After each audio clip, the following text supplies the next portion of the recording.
Sir, Bangladesh press ক্লাবে এসে আপনার কেমন লাগছে? না, আসলে আজকের এই সুন্দর সকালে আপনাদের সাথে এই মহৎ একটি কাজে অংশগ্রহণ করতে পেরে আমি নিজেকে ধন্য মনে করছি। আজকে যে ফোনে ফোনে রক্তদান কর্মসূচি আপনি এসে উদ্বোধন করলেন বাংলাদেশ প্রেস ক্লাব আয়োজিত, আসলে এই এই অনুষ্ঠানটা কেমন মনে হচ্ছে আর এই কি বিষয় একটু আপনার অ্যাকচুয়ালি এটা একটি মহৎ উদ্যোগ এবং একজন মুমূর্ষু রোগীর প্রয়োজনে যদি আমরা ফোনের মাধ্যমে কোনো ডোনার ম্যানেজ করে খুব দ্রুত আমরা সেই রোগীকে রক্ত দিতে পারি এবং একজন রোগীর জীবন বাঁচাতে সহায়তা করতে পারি। এটা আসলে একটা অনেক মহৎ একটি কাজ এবং একটা ইমার্জেন্সি কাজ। এই কাজকে আমি আসলে সাধুবাদ জানাই। আপনাদের সিভিল সার্জনের পক্ষ থেকে এ ধরনের কার্যক্রম আছে কিনা?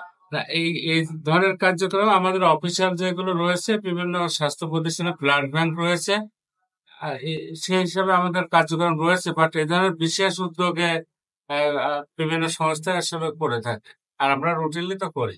স্যার, বাংলাদেশ প্রেস ক্লাবে এসে আপনার কেমন লাগছে? না, আসলে আজকের এই সুন্দর সকালে আপনাদের সাথে এই মহৎ একটি কাজে অংশগ্রহণ করতে পেরে আমি নিজেকে ধন্য মনে করছি।